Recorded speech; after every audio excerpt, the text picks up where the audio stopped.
It is my task today to introduce Pratab, which makes me feel spectacularly useless because, of course, everybody knows Pratab.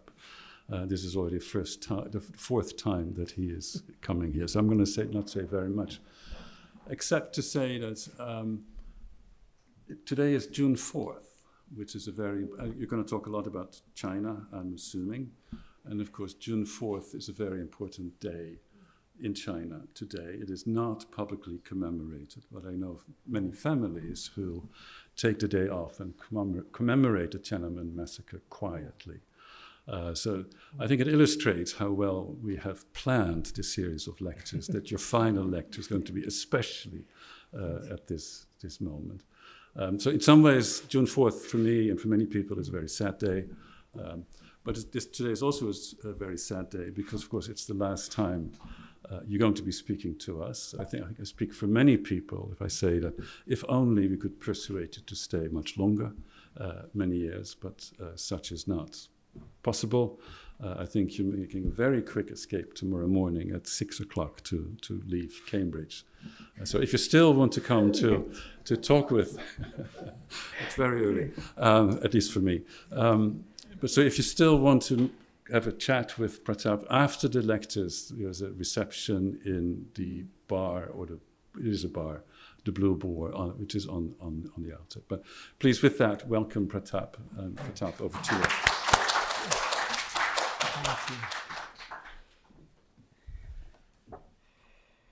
you. Thank you so much, Hans. And since this is the last lecture in what has, I'm sure, been a little bit of an endurance test for many of you, and I think it's a mark of your generosity and commitment that you have turned up again. I just want to begin by thanking once again all my hosts, in particular, the group of faculty that made it possible. Hans, whose leadership, personal kindness, and general, I think, sort of in a sense, wide range of intellectual conversations over the last 2 or 3 weeks have made this very special. Carlos Fonseca, Cambridge has got a unique treasure and a brilliant writer and a brilliant thinker.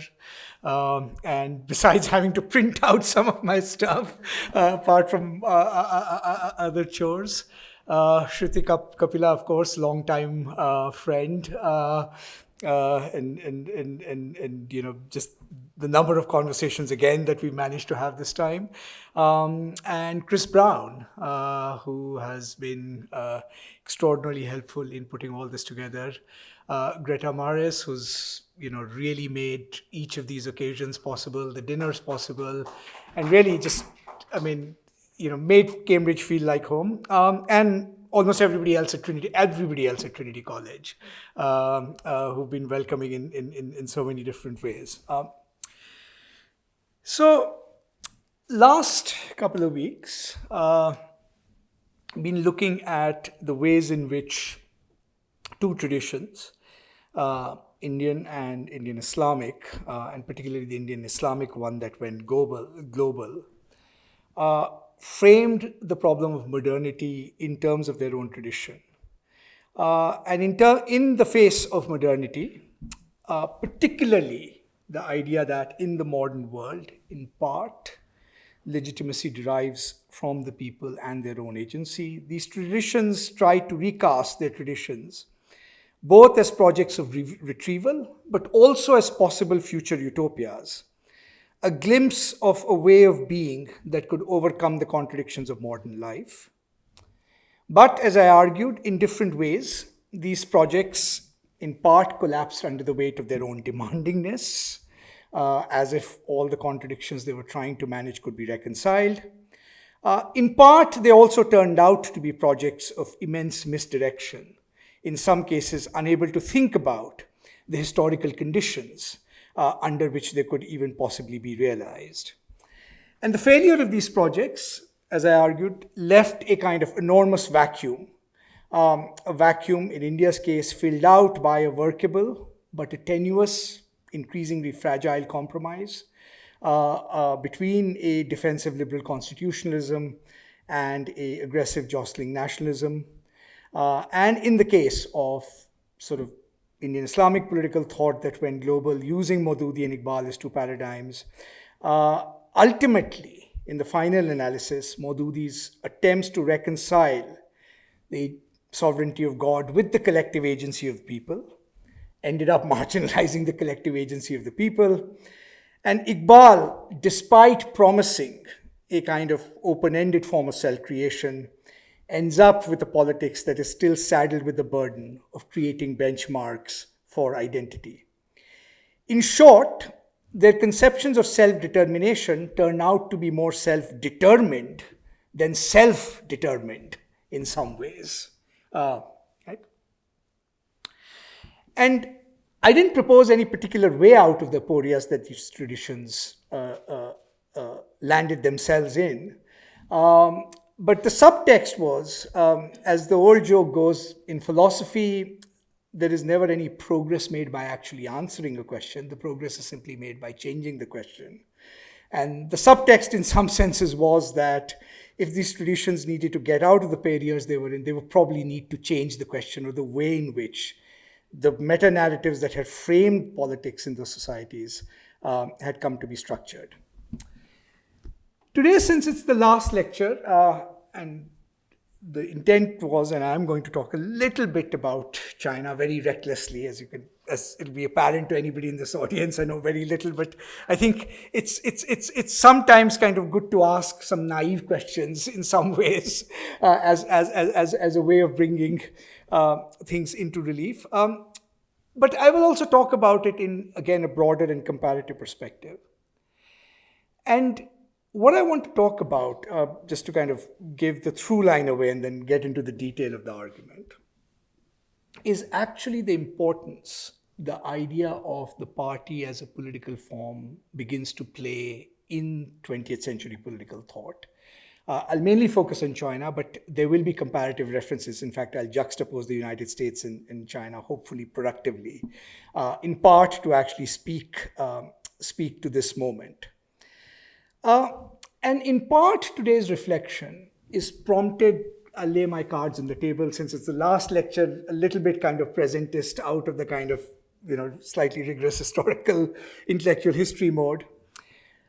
We often think of this moment, particularly as a moment of kind of global democratic backsliding, or at least what we think of as the basic framework of liberal democracy in many democracies, many old established democracies, certainly the world's largest and the world's oldest, coming under threat or coming under question. But of course, the minute you think about this contemporary crisis, one thing jumps up, which is there's a very self-select group that actually thinks of this crisis as democratic backsliding. In fact, many of the people who we think pose risks to these democracies actually often speak in the name of democracy, and not in some ways entirely insincerely. And that, I think, is something to be, in a sense, taken to be account. The very things that we worry about in this democratic moment, the erosion of checks and balances, the concentration of power, the potential threats to civil liberties, right? There is a construction that these very institutional contrivances, constitutional structures, division of powers, have actually allowed elites to hijack democracy. They have become instruments of misdirecting democratic power rather than enabling it. And that in part, the impatience with these constitutional forms, institutional processes, standard checks and balances that now we so defensively trot out, in part is being done in the name of kind of reclaiming the agency of the people against institutional structures that actually fragment power, that are now seen to thwart, in some senses, the agency of the people. And what I'll do in part in this lecture, through kind of slightly circuitous route going through China, is actually hopefully come to this point of why is it that in some senses these two conceptions of democracy at this moment are in tension, at least, or these two languages of democracy.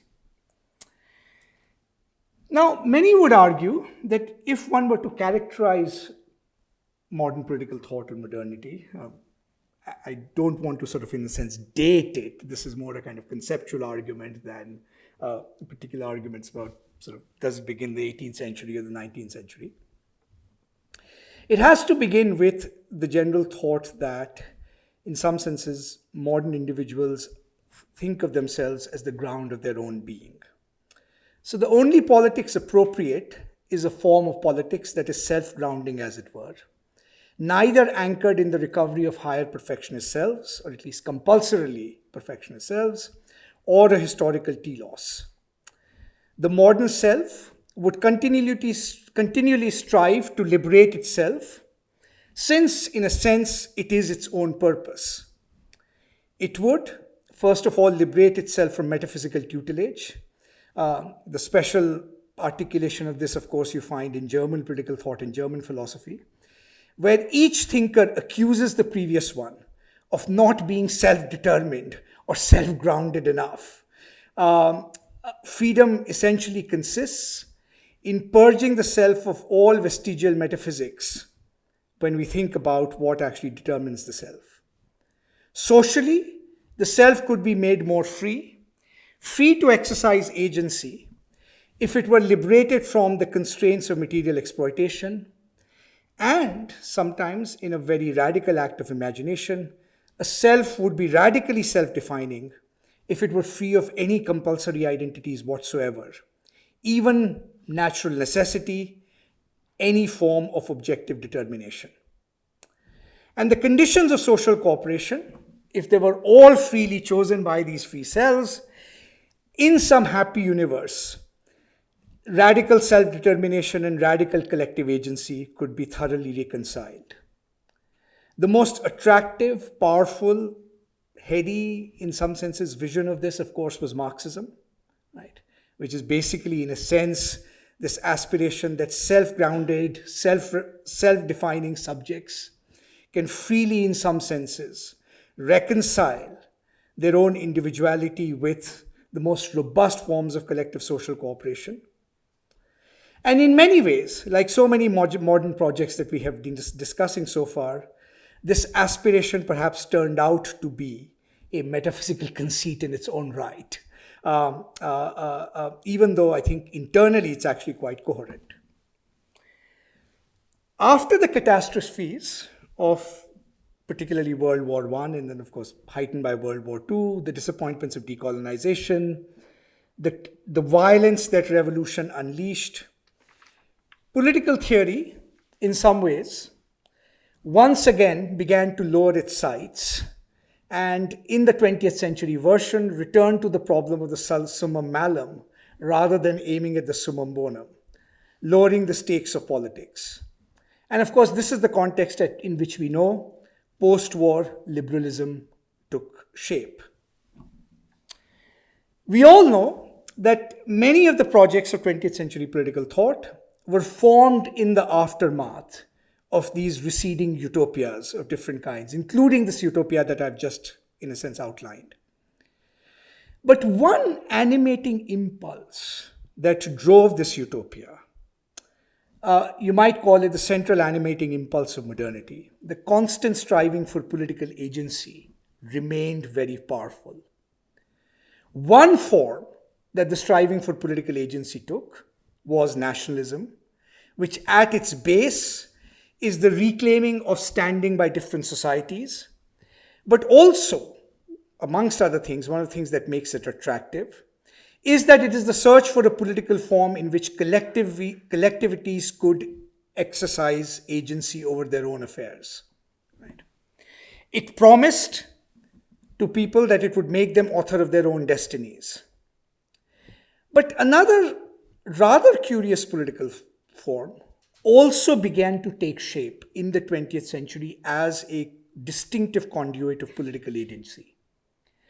And this political form was, to give it a word, was the political party. The political party, of course, had been around, particularly in parliamentary traditions, since sort of 17th, 18th century, has a long pedigree, even though people think of it as a kind of orphan child of political theory. Uh, Even at the turn of the 20th century, when modern political parties began to proliferate, there was immense skepticism about what modern political parties represented. Many thought, think of Weber, think of Michels, that these were not so much organizations that necessarily gave popular agency shape and form, but they might instead be cliques, oligarchies, cartels of elites that actually seek to control the agency of, in some senses, the masses, right? They were actually the symptom of the organizational reifications of modern society rather than the unleashing of modern political agency. But it is still remarkable that despite this widespread skepticism about political parties, particularly in the sociological literature, it is, of course, the very distinctive political form in which modern political subjects exercise collective political agency, when they want to do things, as it were, collectively, not just protect their individual rights. The political party, and I want to kind of begin by suggesting this, is actually not just a kind of instrumental contrivance to make democracy work, organize our affairs, understood in terms of, the kind of quotidian nitty-gritties of organizational theory, as important as they are. The political party was actually embedded in a much deeper conception of what modern politics might be like. The political party is an interesting organization. It is at once both universal and particular. It's particular in the sense that it claims a particular point of view and partisanship, but puts it forward as a proposal for universal consideration. It is a form of political organization that is, at least in principle, a product of choice rather than a compulsory identity. It ostensibly gives the satisfaction of working together in comradeship without the kind of fuzzy overload of communitarian identities. It is an open-ended organization that aims at its own survival and its own learning process, right? In some sense, there is something very distinctive about the political form of a political party, in some senses, which can't, in a sense, be captured by assimilating it to other forms of organizations. But I would submit that actually the political parties' attraction were actually deeper than this and rooted in some of the same axiological dilemmas that I outlined in the last two lectures. First of all, in modernity, broadly speaking, forms of social practice alone become the criteria of truth. Whatever you could bring into being and make it work, that is actually social truths. Knowledge is verified only in the practice of the collective institutionalization of political life. And the party was an instrument of bringing it about. It was not, in a sense, an instrument that represented transcendent truth, right? But it was an instrument of bringing worlds into being, often through acquiring power. And I think there is an interesting paper to be written in some senses about why, in a sense, there's an elective affinity between pragmatism, which actually becomes the kind of dominant truth of the 20th century, and actually the rise of the political party as a kind of form, right? Successful political parties would, to varying degrees, tap into the desire for political agency and channeling this desire into acquisition of power that allows us, in principle at least, to make and remake our social world. Political parties also, in a curious way, are anti-utopian. Anti-utopian in the sense that political parties understood, at least in liberal contexts, understand their own partisanship, but I'll come to communist parties in a second. They understand that politics is a form of movement without a fixed point or a telos, right? The partiality of politics or the partiality of our solutions can never be transcended. And although political parties often have a base in particular social identities, class identities, sometimes ethnic identities, they present themselves as exactly the kinds of organizations that allow us to transcend compulsory identities by constantly looking for coalitions, right? The way in which our particular interests can align with the interests of others to, in a sense, acquire more effectiveness. And as I said, they are also learning organizations. They rely on a form of potential learning and mastery. And finally, parties are, at least in liberal democratic societies, as Russ Muirhead has argued, a nod to value pluralism. The question of which values to prioritize cannot be settled philosophically or through more deliberation. There is no standpoint outside of that partisan contestation.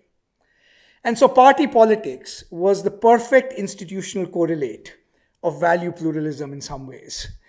So in some senses, the moral significance of political parties as a form is not just a kind of instrumental contrivance to just organize power in democracies.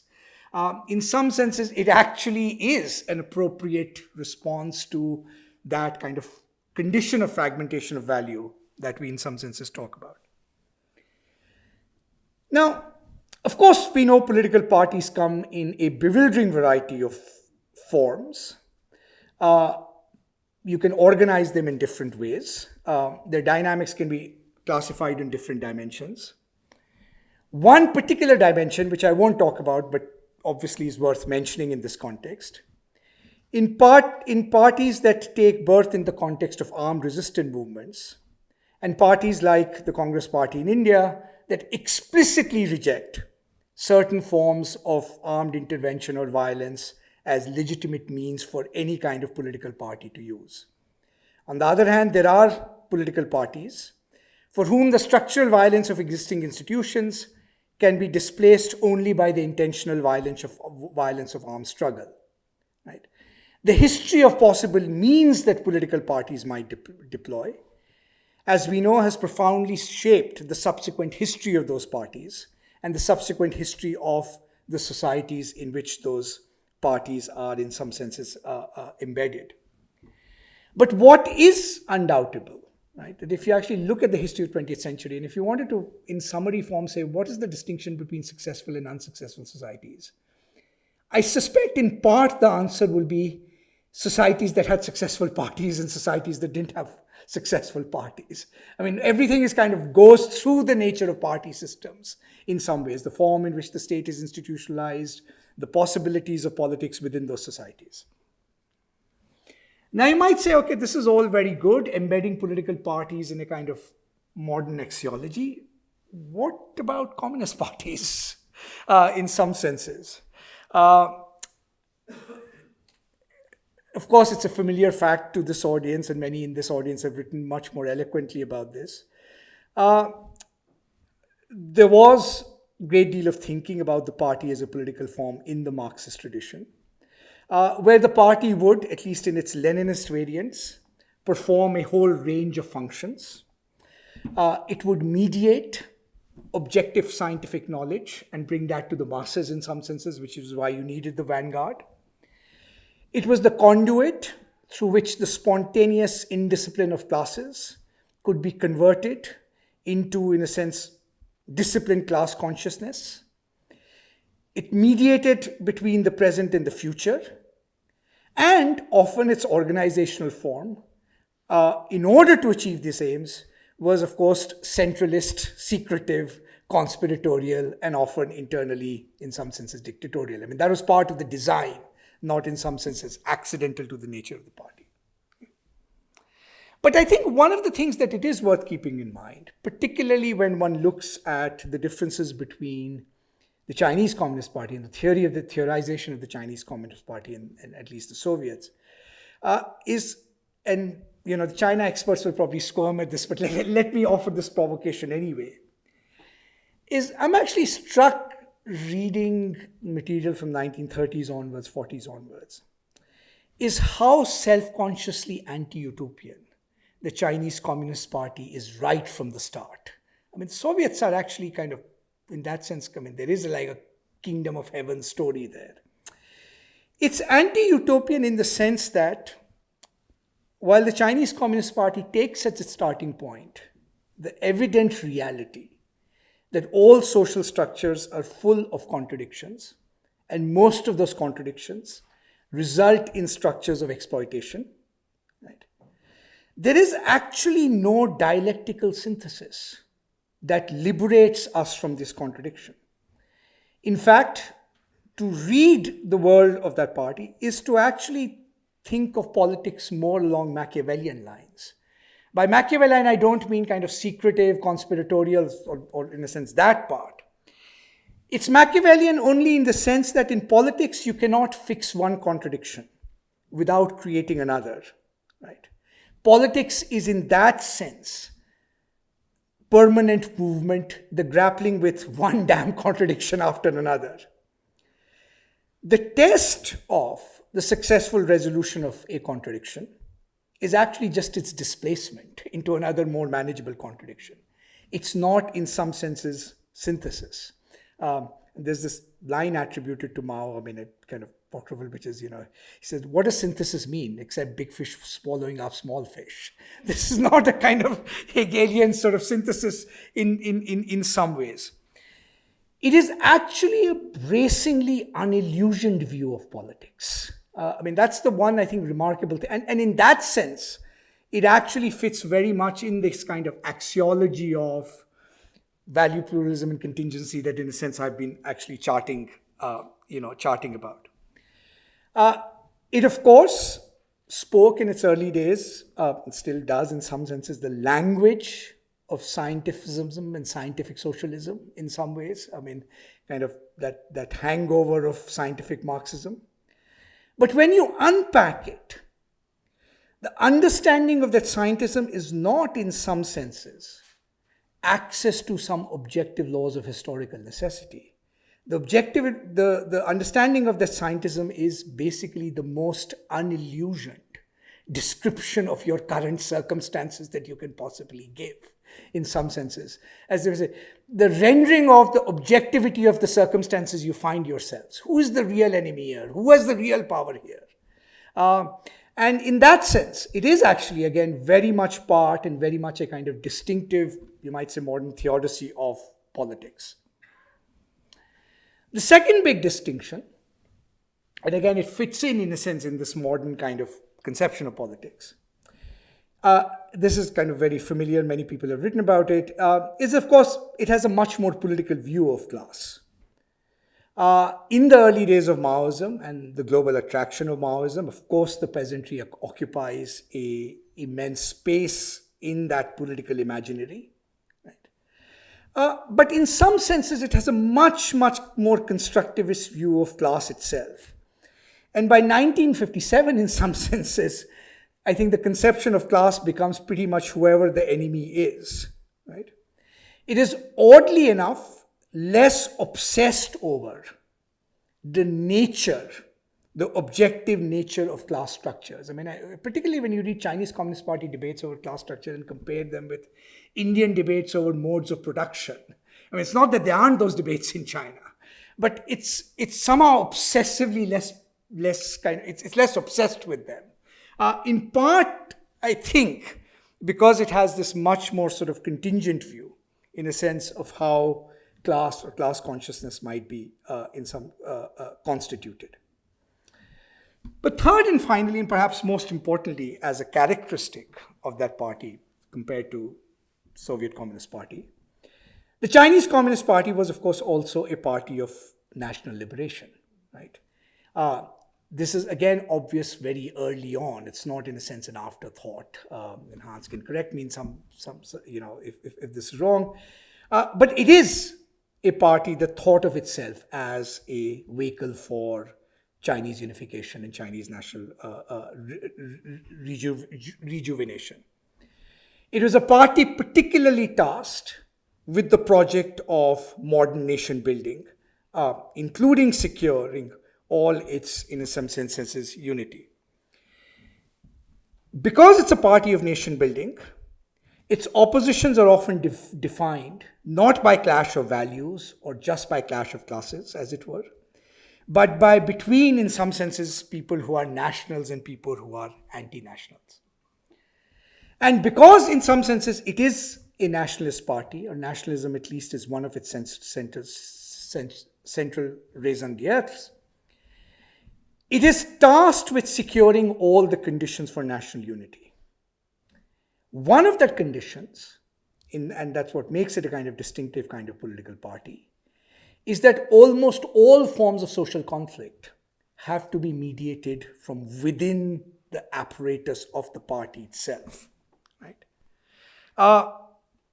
The party is the singular locus of the rejuvenation of the nation.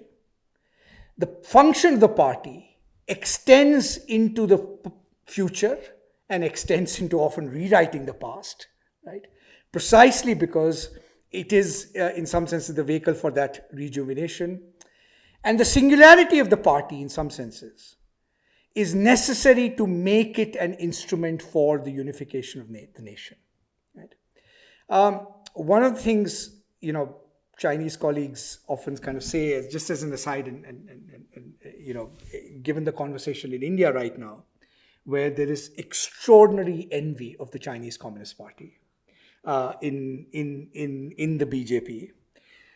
And the extraordinary envy is that the main project of the BJP, by projecting itself as a nationalist party, is one of the things it wants to do is, in a sense, ensure that all conflicts, including the conflict between state and capital, including the conflicts between various civil society groups, actually end up getting mediated by the party. What makes it distinctive as a political party in the Indian context is it's the first party that in some senses is trying to colonize religious organizations, actually bring them in under the architecture of a single unified party.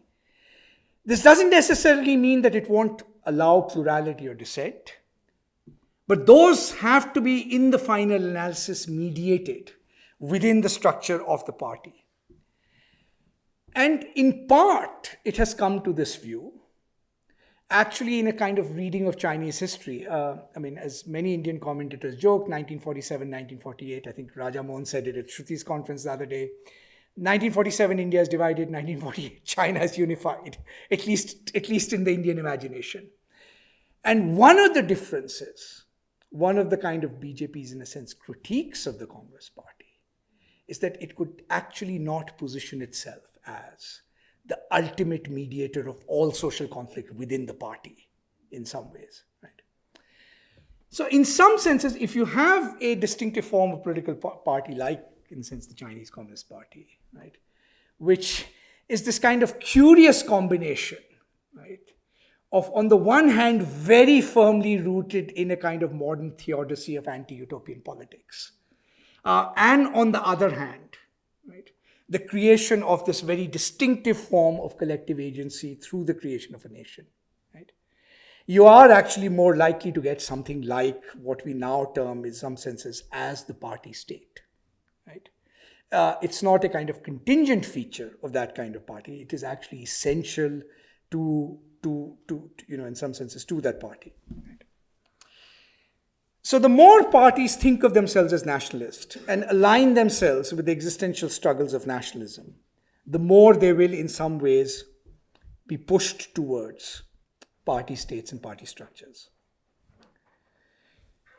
And finally, one more curious feature of the Chinese Communist Party, at least from the outside that seems puzzling, is, in a sense, this curious paradox of party and personification, right? Which is, it is one of the remarkable facts that most nationalist parties, right, in some ways, while they claim to restore the collective agency of the people, actually, in their concrete working and embodiments, rely on personifications around great leaders, right? And you might ask the question, what explains this paradox, right? Here's this extraordinarily distinctive form of modern political organization, sort of ends up in a kind of form of personification. Now, you might say at one level, the answer is actually plain and simple. Just as the singular party presents itself as a condition of the nation being able to exercise agency, right? The plurality of parties comes in the way of exercising agency. the next logical step is simply to say, if you ask the question, what kind of unity must a party have to function as a single unified agent? You might actually say the kind of unity it must have, right, will be the unity whose kind of endpoint is a singular leader. It's not outlandish to think that in some circumstances, identification with the leader is exactly what gives the party the kind of unity of agency, right, that it claims to effectively provide to the people in whose name it speaks. So personification and agency, as we know in the long history of political thought, actually can often be thought of as two sides of the same coin. Right? There's no necessary, in some senses, in contradictions between them, even though, as we know, the political costs of these are kind of often extraordinarily high. And last and finally, the kind of distinctive feature of this party, like the Leninist party, is that it does situate itself, right, as a kind of mediating structure between knowledge and the people. But the distinctiveness seems to be, at least in its own self-presentation, that it is not so much a kind of vanguard with specialized knowledge of the future. It is actually an organizational form that mediates the knowledge that masses already possess. Right? If you read kind of Mao's description of the relation, at least, I should be clear, I'm talking only about the political theory here, not actually, in a sense, the actual politics. One of the most striking things about it is that the legitimacy of the party seems to come from it embodying processes that institutionalize a kind of reflective equilibrium on steroids, that there is actually, in some senses, a specialized group of leaders, right, who have some special skills. And part of what, in a sense, they're able to do and intuit is constantly return to the masses, right? Bring the forms of knowledge, desires, discontents embodied in them and give them, in some senses, shape and form. And the hallmark of a successful party, in a sense, would be the kind of constant back and forth of this, in some senses, what you might call the vanguard and the mass line. Right? In that sense, the Chinese party state, as I said, has actually a very, very distinctive political form. It's not just something that can be understood in just purely instrumental terms. It is, of course, a complicated history. The party state has a remarkably horrendous history of unleashing violence, but also of creating unprecedented, in some senses, development success. Now, if one asks the question, how does such a party, in a sense, create its own legitimacy? Or, as people are asking in the contemporary moment, is there a potential for this kind of party to face a legitimation crisis, and in what would that consist? Now, I have to say that when we say legitimation crisis, it doesn't necessarily mean, of any political system, not just in the sense party state in China, it doesn't necessarily mean that political system is actually going to collapse.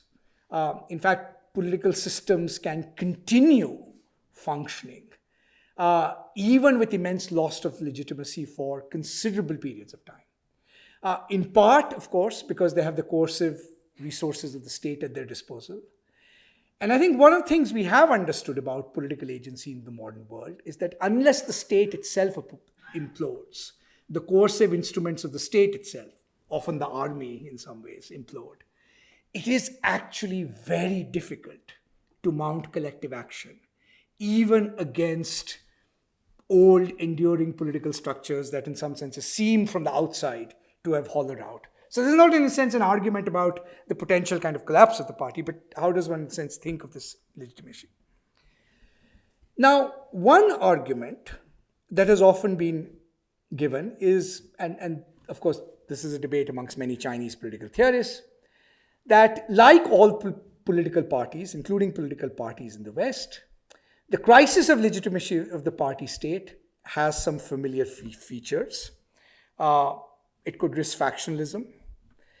It could risk depoliticizing the political system, whereby its raison d'etre, where it performs this mediating function, in a sense, between the inchoate mass publics and gives their desires political form and agency, breaks down, right? It's a kind of form of depoliticization. Its legitimacy could be challenged by challenges to its monopoly, or it could just become a kind of ossified bureaucratic party in some senses, right? These are in some ways the kind of the familiar list of challenges that are often presented. And it is argued that the way in which the party is likely to meet this challenge, or has been meeting this challenge, is by what people call in some senses performance legitimacy, right? That so long as the party continues to deliver, right, at least some story about Chinese national rejuvenation and continues at least some form of economic development, it can substitute for almost all of these other forms of legitimation, right, through performance legitimacy. Now, I want to focus on this question of performance legitimacy briefly for a minute, because I think particularly, maybe because I'm coming from India, this performance legitimacy debate is often misunderstood. Often a contrast is drawn in the literature of legitimacy on parties between two kinds of legitimacy, right? Process legitimacy or input legitimacy, right? And in a sense, performance legitimacy or output legitimacy. Fritz Sharp, for example, many years ago made this distinction in terms of thinking about the different forms of legitimacy in different political systems. But my own view is that I think it would be a mistake to think of performance legitimacy as merely some kind of second-hand instrumental legitimacy, that what the party is after. You know, it's almost like here we want to talk about great intrinsic values like democracy, equality, freedom, and what we are substituting in its place is just talk of money or something like that at a kind of dinner conversation, right? Because to me, I think what's interesting about performance legitimacy, right, is not that it is a instrumental form of legitimacy. So long as the party keeps continuing to provide the goodies, right, it will actually continue to enjoy the legitimacy it has. Because to me, what performance legitimacy signifies is actually something deeper, right? So when when citizens of a society think of their political system or their political party, this party has performed well, right? What might they mean? At one level, of course, they could mean the quotidian things. It's provided healthcare, it's created economic growth, there's a few jobs, it's created marvelous infrastructure and so on and so forth, right? The party is a kind of instrument of delivery. But I think what is interesting about the invocation of performance legitimacy is that it actually taps into something deeper. It actually taps into the sense that as a society, this society has been able to collectively actually do things. This performance is in some senses an expression, even if vicariously or one removed, of actually in some senses one's own agency. I mean, what's the point of politics if we actually can't do things in some senses together, right? And I think it's often a mistake, to actually think that performance legitimacy might just be this sort of, slightly less morally salutary form of legitimacy. Because if you tap into, in some senses, I think, the impulse that it represents, right? Why do we feel proud of societies with great performance legitimacy? Look, we did all these great things, in some senses. In that sense, the party continues through performance legitimacy. It's not antithesis of agency. It's a different form in which collective agency in some ways is expressed. Now, as you know, very much kind of sort of from the literature, over the CCP, there is a big debate about if there is an internal crisis of legitimation of the CCP, how might in some senses it be resolved? One option is in the sense that the party just continues to require more and more control, repression, and surveillance, I mean, that's a kind of one proxy test in some senses. And of course, these forms of party intervention can endure long. There's another view, C.G. Wei has articulated this very powerfully, that in some senses, because the party has exhausted its revolutionary capital and potential, the way it presented itself as this mediating force in some senses between the vanguard and masses, ultimately the resolution of this crisis has to be some form of opening up to multi-party competition. The second view is that this crisis, if there is a crisis, the party will be resolved only by returning to the party's original roots in mass mobilization, rooting it back in interests of workers. And of course, this is a view that has been articulated very extensively and very controversially by Wang Hui in some senses, that what the party will seek to recover, or what the party will need to recover, is in a sense its mass line functions, right? Its ability to unleash grassroots creativity, debureaucratize the party, repoliticize it. Many theorists argue, I think quite rightly and quite skeptical, that once a party state has been institutionalized in the form it has, it can actually return to being a revolutionary mass party again. In China's case, very unlikely, in part because the memories of the Cultural Revolution. I mean, that is actually one form of reclaiming of political agency that from within the ideology of the party you actually might want to avoid. In some senses, it's a mistake from which the party in some ways learns. And second, because the party itself has positioned itself as the political form through which all social conflicts are mediated, it is actually not very much in these parties' interests, right? In some senses, to allow beyond a point space for autonomous forces, right, that could acquire a political identity of their own.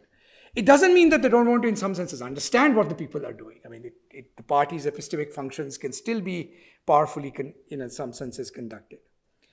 The third solution, in some senses, if mass line doesn't work, is this idea that the party can once again regain its exemplary character, now by reinfusing it with a reformed Neo-Confucianism. It's the kind of view, for example, Daniel Bell, but Yao Yang more, I think, influentially has articulated. Right? In this view, right, the continuing, in a sense, legitimacy of the party depends on reinfusing it with a kind of exemplarity in some ways, a kind of ethical exemplarity. It shifts the terrain of legitimacy, right, from this kind of very successful party of political agency to some kind of ethical exemplarity. And I think this solution, in some senses, is probably going to run into the same challenges that any kind of perfectionist solution would. So let me just park this here a second and briefly turn to kind of parties in a liberal democracy as a kind of juxtaposition, and then I'll end with some thoughts on where, in a sense, the party system goes. Now, one of the kind of striking features of political thought at the turn of the 20th century, as I said, on the one hand, there are sociologists like Weber and Michel saying political parties are oligarchic entities. They are kind of forms of rationalization in modernity, even though they might be indispensable. And yet, at the same time, the political party is becoming a kind of ubiquitous political form. Right? In fact, many would argue that the proper recognition, at least in American political thought and American political science, that parties are actually central to modern democracy comes only in the 1920s, to the period 1920s to 1940s, particularly most famously in the work of E. Schnatschneider. Right? Schnatschneider famously argued that it is parties that make majority rule possible.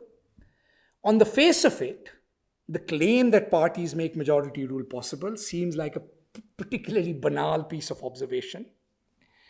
But his most striking claim was that parties have been the makers of democratic government, and that political parties created democracy, and modern democracy is unthinkable except in terms of parties.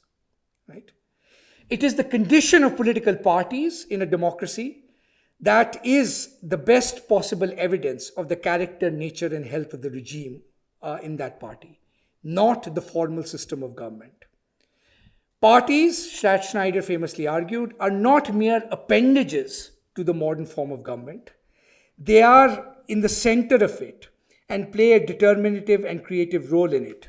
They are the institutions that knit together state and society.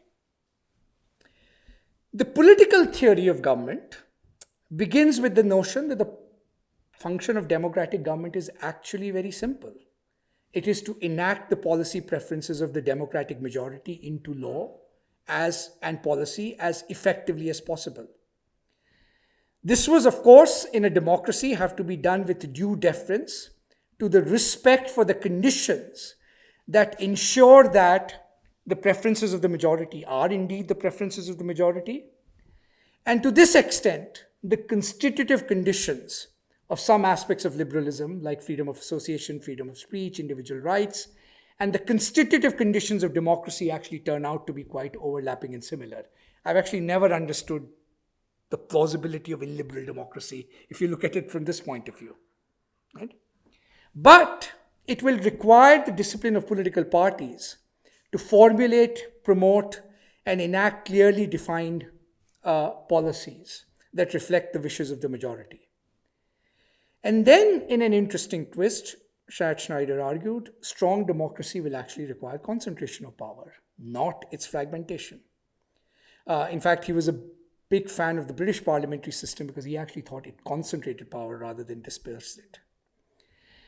But the most radical claim inherent in this defense of parties was that the source of preserving liberty in modern democracies was actually going to be a commitment to party competition, not the formal contrivances of constitutionalism. Right? In fact, the languages of checks and balances inherited from 18th century constitutionalism was actually profoundly in tension with party government. It was party competition with a view to seeking majorities that would secure accountability, not the formal division of powers. In any case, any formal division of powers and checks and balances would actually be at cross purposes with the requirements of partisanship in some senses, right? And I think one of the interesting questions is the way in which the requirements of partisanship work at cross purposes against the kind of checks and balances of formal constitutionalism, right? Representation in modern constitutional democracies had often been presented as a solution to the problem of scale in modern democracies. Since direct majoritarian democracy was no longer possible, a republic could be instituted through representation. But on this view, representation had two disadvantages. One, it had too much of the metaphysical vestiges of old forms of constitutionalism. There are no permanent identities to be represented, as it were, or at least our notion of what identities need to be represented itself would have to be constituted through the politicization in a political process undertaken by political parties.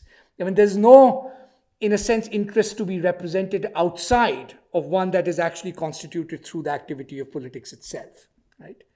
What needs to be represented itself would be up for contestation and redefinition.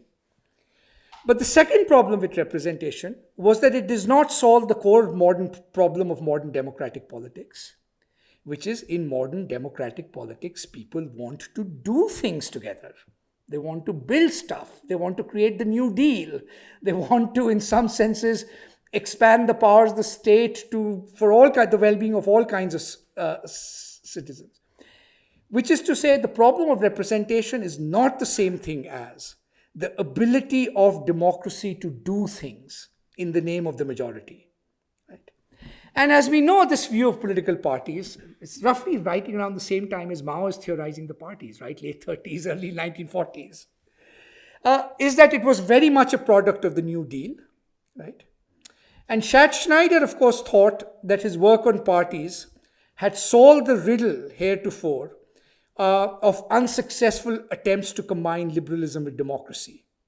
Party government is the democratic and liberal solution to the problem of reconciling authority with liberty that can manage contradictory interests in society in some senses without being oppressive.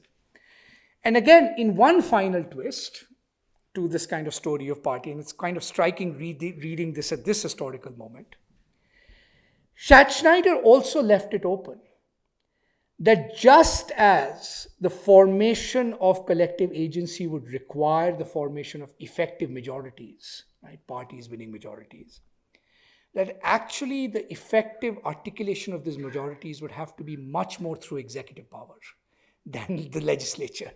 And again, it's if you want the origins of the kind of contemporary theory of the unitary executive, right, where actually strong parties and strong majoritarian rule are actually combined with shifting the balance of power in some senses to the unitary executive power.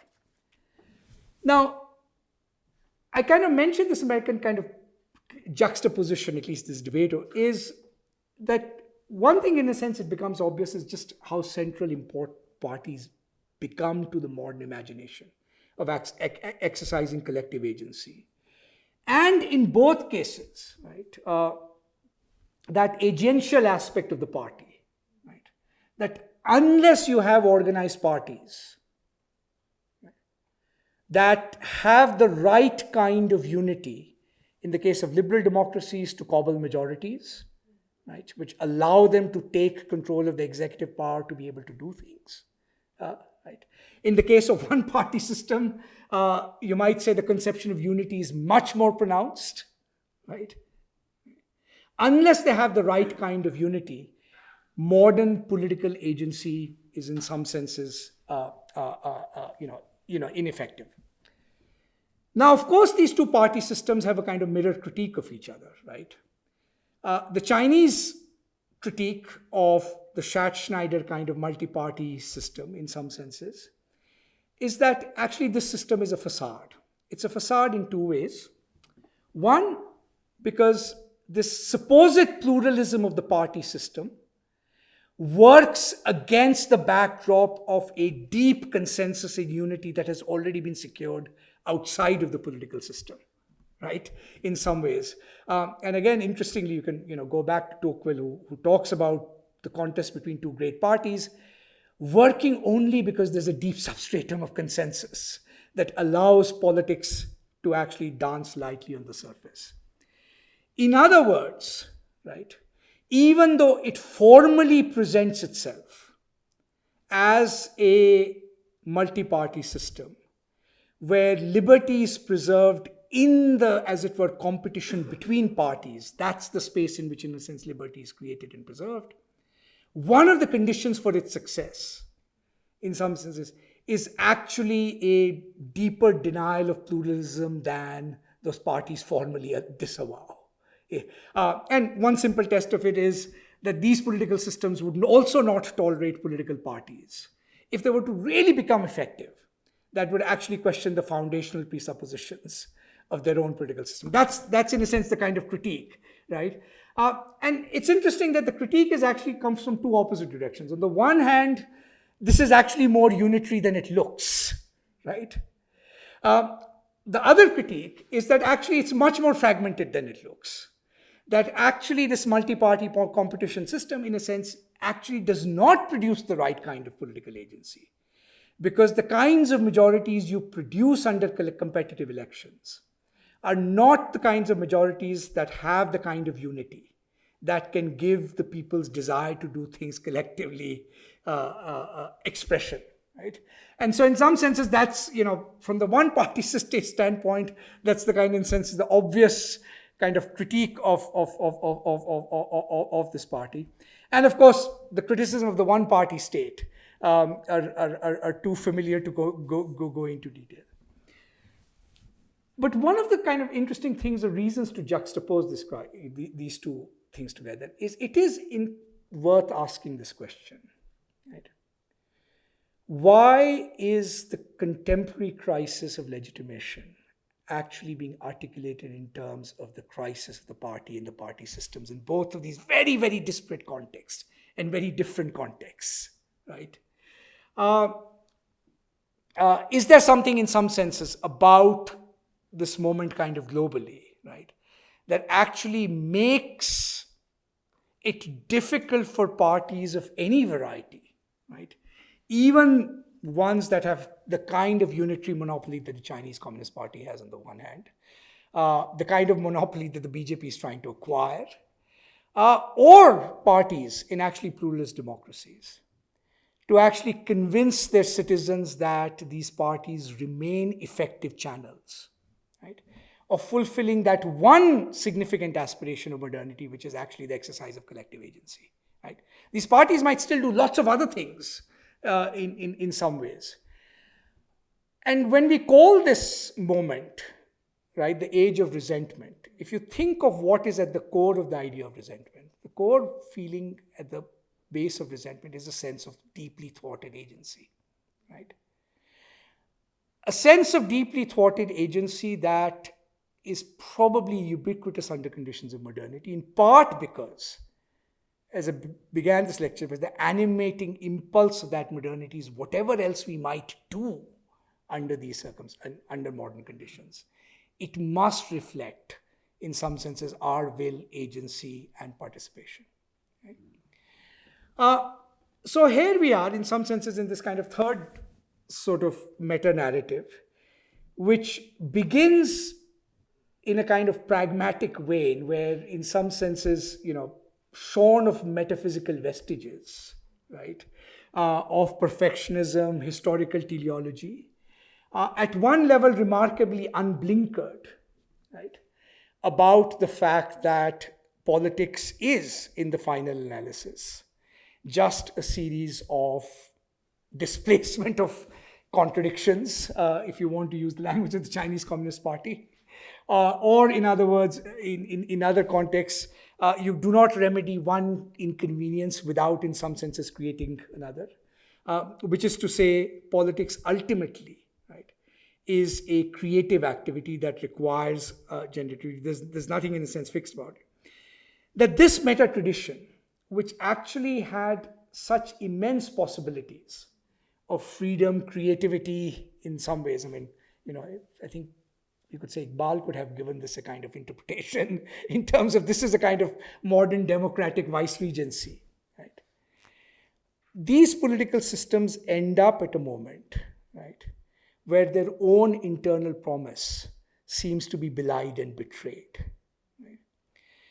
Now, the challenge here is that unlike the other two traditions, right, in some ways, where the problem was that they were actually not fully able to take on board the conditions under which they were operating, the conditions of legitimacy and modernity. These metaphysical vestiges, these meta-traditions about the sovereignty of God, right, were coming in the way of this kind of realization of democracy. The challenge of this particular moment is that this is, in a sense, a crisis internal to the realization of that value itself. There's no contestation over that value, in some senses. The symptoms that we see, right, everybody who's talking, even leaders who claim power, actually are claiming power in the name of restoring the agency to the people, right? So the paradox of this moment, maybe this is the good news, right, that modernity still has avowed faith in something like the possibilities of political agency, right? But the bad news is it's turning out to be much harder than we thought to think of what institutional form that might take.